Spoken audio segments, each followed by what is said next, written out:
Today I want to go over basic running mechanics and the hows and whys of running. We're going to go over some basic warm-ups as well as what you should be doing and what you shouldn't be doing during your runs.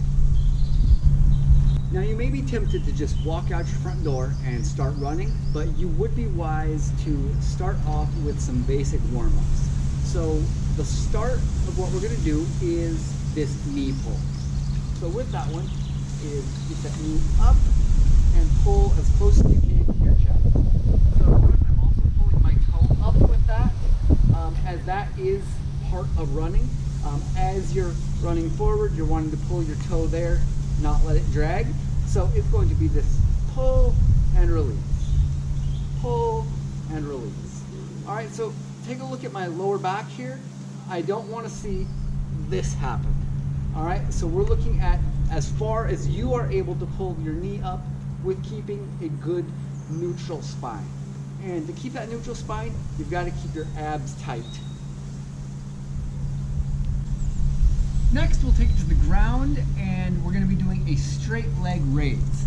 So with this, you're looking at keeping your lower back completely flattened on the floor and keep your abs tight with this. All right, so there shouldn't ever be a gap underneath your back. And we're going to have one leg straight, both knees locked, abs locked in, and that right there.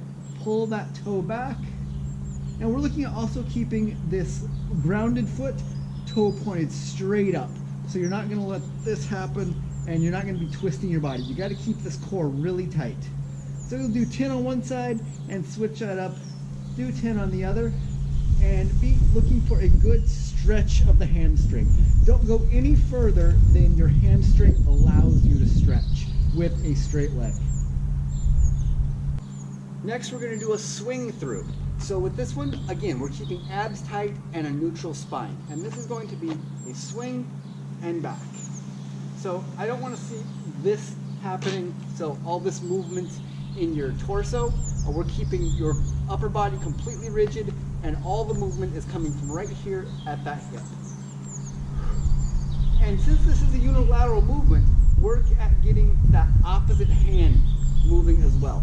This whole time, again, that toe is pulled up towards you, and we're keeping your hip, knee, and ankle in alignment, all pointed the same direction. Not going to be twisting out. Only kick as far as you are able to kick right there. So get about 10 on each side and then move on to your next movement. The next one we're going to do is basically that same thing but on the upper body. So we're looking at this arm swing as well. All right, so you're looking at a big pull back. You're going to feel that stretch in your shoulder. I don't want you twisting around. We're looking at keeping this entire body locked in, this whole torso locked in. Again, abs tight and glutes squeezed on this one.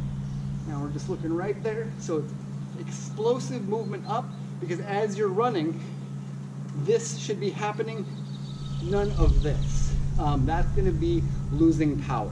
So get 10 quick ones on one side, 10 quick ones on the other, and we'll move on from there. The final piece of this warm-up is going to be a paw through. So this is going to be going into that running motion, so knee and hip and ankle flexion, but then we're looking at striking the ground, but just like pawing through it, like if a bull is pawing the ground. All right, so here we're going to start with this knee up high, and then it's going to be, I'll go slow to start with, opposite hand forward, and it's this slow. Notice I'm hitting right underneath my body and bringing it right back to the start. So right here.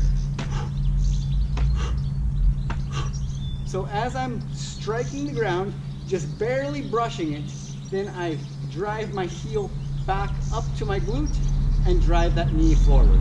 So to see it on this side, you're looking at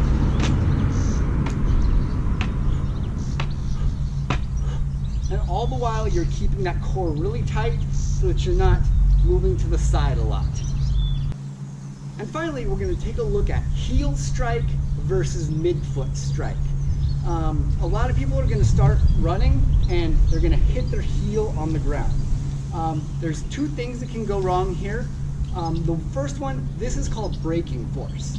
So you're gonna slow down every time your foot hits, and you're trying to then speed back up. And when your other foot hits out in front of you, it's slowing down, you're having to speed back up. Second, this can really work at causing shin splints. So a shin splint is when you're gonna have some muscle there in the front of your leg starting to tear apart from the bone. And when this happens and you're putting that much pressure on, so it's really jerking that muscle a lot, that is going to be part of what may cause shin splints. So we want to look at a mid-foot strike. So a heel strike is out here, a mid-foot strike is here. All right, so it's going to be directly underneath your body, just like these drills we've been practicing. So it's that underneath your body, weight on most of your foot, so on your midfoot. Not on your heel, not up on your toe. If you're sprinting, it's going to be on your toe. But here for more distance running, we're looking at right here and this movement. So if you look back at that paw through, we're looking at this drive through the middle part of your foot and back to there. You'll see here, this is a heel strike. Notice each time my foot lands, my heel hits first. This is creating braking, meaning I'm going to slow down and then I have to push off my toe to accelerate. You'll also see that it's out in front of my body where I land. Right here is a midfoot strike. Each time I'm landing on the middle of my foot and it's going to be directly underneath my body. So I'm able to accelerate directly from that point. Notice I'm landing with my entire foot on the ground and able to push off from there. So get out there, get some miles under your belt, but make sure you're not starting off too fast. If you're going out for 3 miles, then you stick at 3 miles for that week. And the next week, you maybe bump it up to 3.5. All right, and then the next week you can bump that up to 4. All right, so don't take too big of a bite at once. That's asking for injury. If you have any questions, please ask, and I hope to see you soon.